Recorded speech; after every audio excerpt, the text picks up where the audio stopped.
Hello, bunnies! Oh my god, I really want to make that my intro. I keep wanting to call people bunnies. It's such a stupid intro. But anyways, hi guys, Akaistorm here. I hope everyone's doing okay. And yes, that is Akaistorm, like Akai, which means red in Japanese, and not Akistorm. I'm not Aki Dearest. I'm not a Fujo. Also, not Kai Storm. Don't know where the hell it comes one. The A's not silent. Anyways, I do apologize first off for my voice. My throat has been doing really bad recently. I don't know what it is. Don't worry, it's not COVID. I've just been having a really bad throat ache recently, and it's just been the worst thing in the world. And it sucks, but because I can't talk or do anything normally, but I really did want to get this video out of the way and just talk about what's going on. It's been a hot second since I posted a video, haven't I? By the time I post this video, you guys will probably see that I have purged my channel, not of everything, just of a couple of things. Septiplier. I know, yes, I used to be a Septiplier artist. We do not talk about that. It's okay, we just ignore it and move on. I was a very dumb 17, 18-year-old, okay? Just let me be. I did.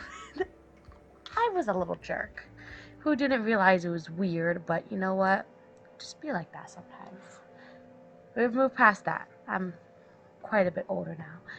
Anyways, yeah, I just really wanted to make this video because honestly, what I wanted to do was just talk. I wanted specifically to talk about what I just did this past weekend. Not this weekend, it was the weekend. Labor Day weekend? It was Labor Day weekend, right? Labor Day weekend, I was able to table at a convention for the first time, which is very exciting. So as someone who has only tabled once in my entire life, and it was at a small con, I just kind of wanted to talk about it and just go over my emotions and just let everyone know how I kind of fared my first time around and maybe help ease the nerves of other first time goers who are still, like me, 1, stressed out, 2, anxious, and 3, just, not knowing what the fuck they're doing. Because honestly, what I was doing the whole time while leading up to the convention, I was honestly just stressed out. I think I had a couple anxiety attacks, like multiple times. I'm like, I'm gonna do so bad. No one's gonna like my art. Which, ridiculous, right? But I have really bad anxiety. What do you expect? But by the end of it, or honestly, after like the first couple hours of the first day, I felt like I had just got into it. Like my mind was like, oh, yeah, I could do this. What was I so worried about? I'm so cool. Like, it was just such a silly thing to be worried about. And the fact that it all turned out okay really helped me out realize that this is something I can handle.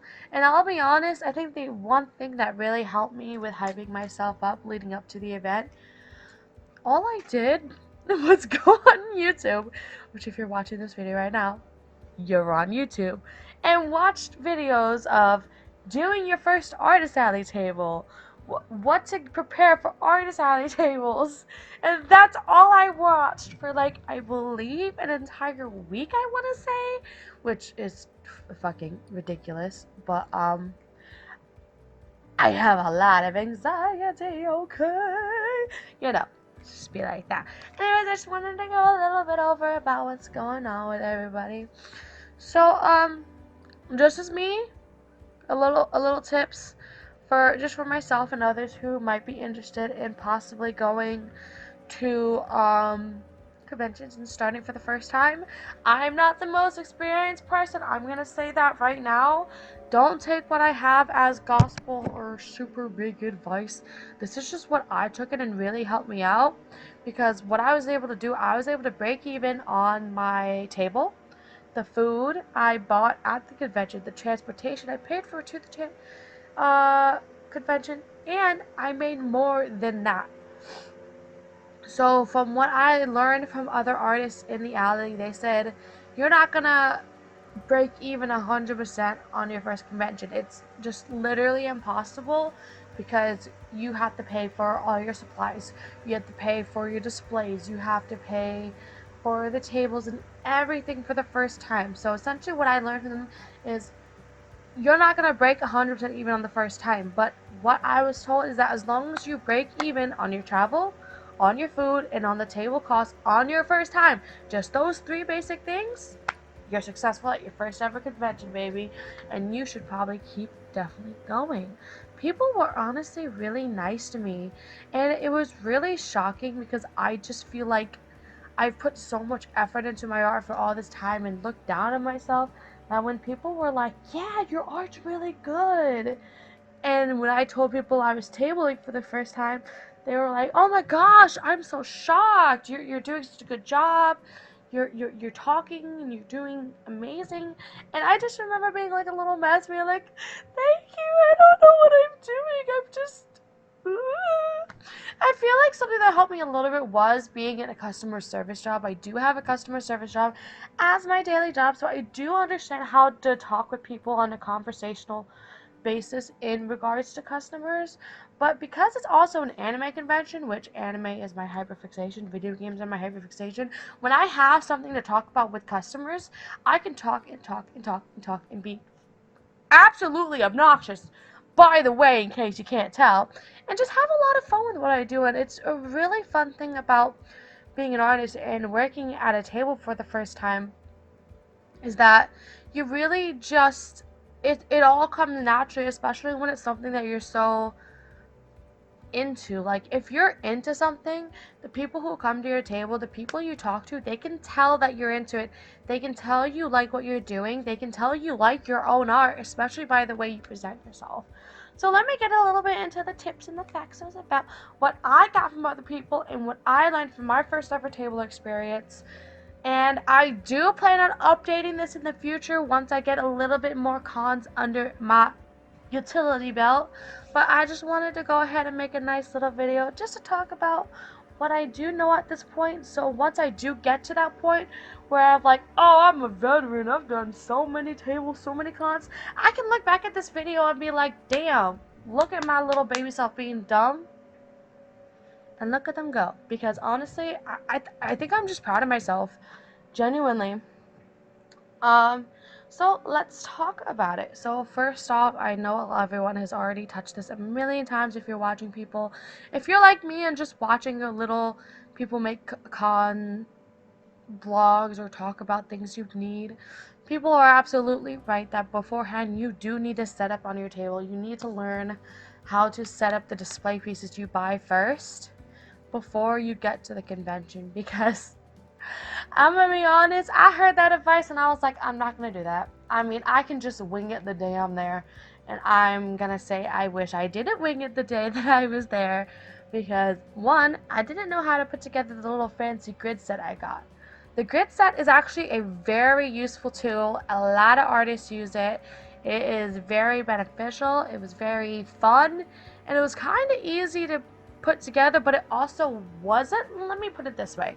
So the grid display, it kind of speaks for itself. You got these little knobby thingies where you connect the grids together, but I didn't know how the knobby thingies work, essentially.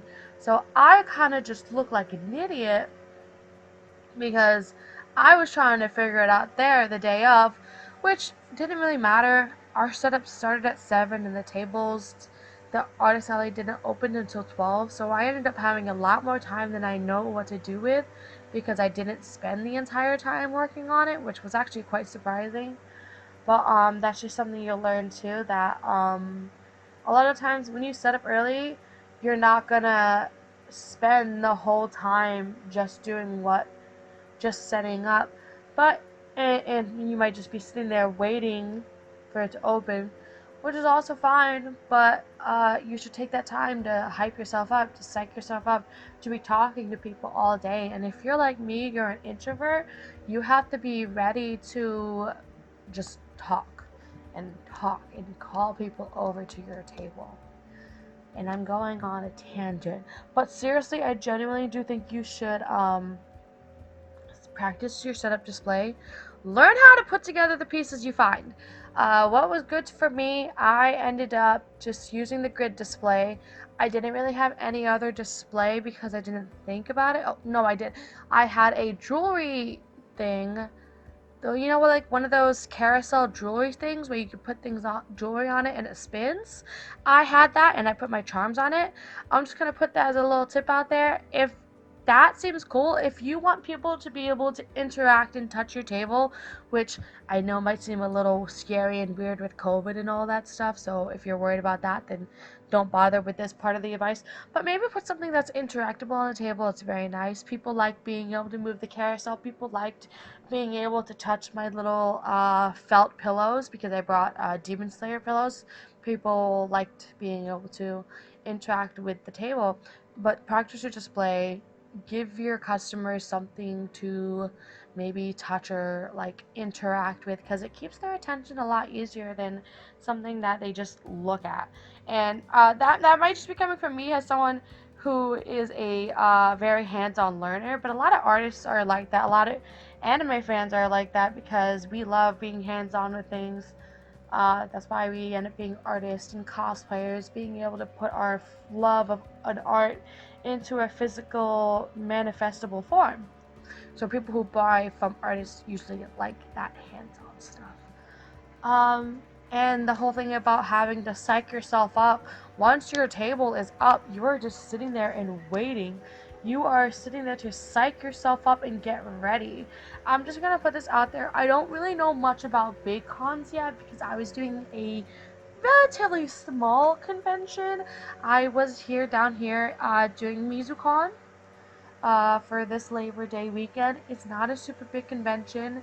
Like, it's not super con, but it's also not like a little college convention. It was a decent sized convention that people knew about, but it was still a small convention. But it was really nice and close knit. And it was really awesome just being able to talk to a lot of people and just ramble on about, like, oh yeah, these are my products. I made this because I love this anime and I love this video game, and these characters just mean so much to me. And I like making ship art because it's kind of how I transverse through fandom spaces. And the thing is, if you like the things you're making, your customers are going to be able to tell that. I was able to have customers be like, I can tell you really like your stuff by the way I was talking about it, by the way that I had put effort and love into my drawings. I know a lot of people say, yeah, you should follow the trends to get more money at conventions, but also following trends when you don't actually care about that thing, people can tell you don't like that thing and it turns them off from wanting to buy that from you because it's like, well, it feels like you're just doing it to get money and it just doesn't feel like that close of a thing. Like, I understand if you do that, I understand if it's lucrative for you, but for your first time, if you're just starting and you're not really that experienced with all that stuff, it's gonna probably turn off the seller from wanting to buy from you, I mean the buyer from buying from you, because it just, you feel so hands off, like you didn't put any love and care into it because it's not something you really know super well. So just from my point of view, if you really like something and you really believe in your work and you stand by your work, that'll be able to speak for itself and people will appreciate that and see that. And even if they can't buy something, people will be super happy to take a business card. I made sure to order a bunch of business cards, so I had a bunch of those taken. People love that stuff, and I've got quite a few followers from it, which I was really excited about. I was like, oh my gosh, people actually like my stuff. Like, honestly, I wanted to cry when people were like, oh my god, you have such a nice art style. Oh, and I was like, me? You're talking about me? Well, me. I don't think so. But, you know, it was just really sweet. And I just kind of felt like a big blushing mess when people were really nice. And I just want to say it's really good to start out at a small experience first because it's just such a close and warming environment that it's easier to wheel yourself into something that's easier to you know, kind of embrace what's going on, understand what's going on, and feel it with the people around you. And it's just really awesome. And everyone was super nice. I keep saying everyone was super nice. Like, you're not always going to have super nice customers. But because it was my first ever convention, I feel like people are a lot nicer than people want to believe. So people really care. Like, it's really awesome. They genuinely think your stuff is cool. People are so nice when they like your stuff. They like you. They like your personality. If you're kind to them and you're just talking like on a person to person level, not even on a customer to business owner perspective, just talking to someone on a personal level about your art, about what you do, and the things you like about what you do.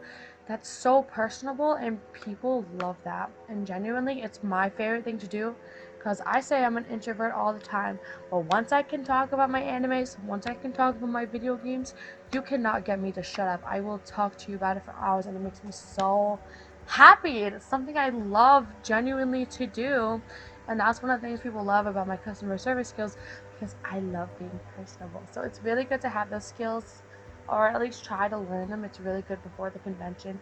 And genuinely, like I keep saying, if you like what you do, if you like what you make, people are gonna like your stuff. And it's just really important to acknowledge that. So genuinely, I just think you should just go for it. Also, watch those videos. Go to YouTube, watch those advice videos that tell you what things you should get or give you advice, because honestly, those saved my life. I'm actually gonna go into put in my description box things that I got for the convention for myself, and just give you guys a couple of tips. But let you know what I got for the convention, what I was able to make, and I think you guys, if you need any more information or advice and you want to know about anything in the future, let me know in the comments. I'll go ahead and look through them. If you have advice for me for future conventions, like if you're more experienced than I am, also hit me up. I love that shit, honestly. Like, I love that. Also, this is not something anyone ever told me, but if you... People traded with me at the end of the art alley. People traded with me. We did art trades. It was so cool. It was so awesome. The other artists were also nice, so just make sure to be talking to the people around you. I gotta go. This video is running on too long, but I just want to thank you for watching the video, and I do plan on making another video follow-up after I got a few more under my belt, and I hope I can really help inspire people and talk to people about this stuff. So if you like my video, please leave a like, subscribe if you want. Maybe I'll be working on more videos like this, and comment down below. I will be more than happy to just talk to you guys about this stuff, because I'm just a rambling mess. Alright, well, bye guys. Akaistorm is gonna get out of here and go work on some more Genshin art. I'm currently working on Balls, Sarah, and Yay being Bite's lip. So that might be my next speed paint. Okay, goodbye.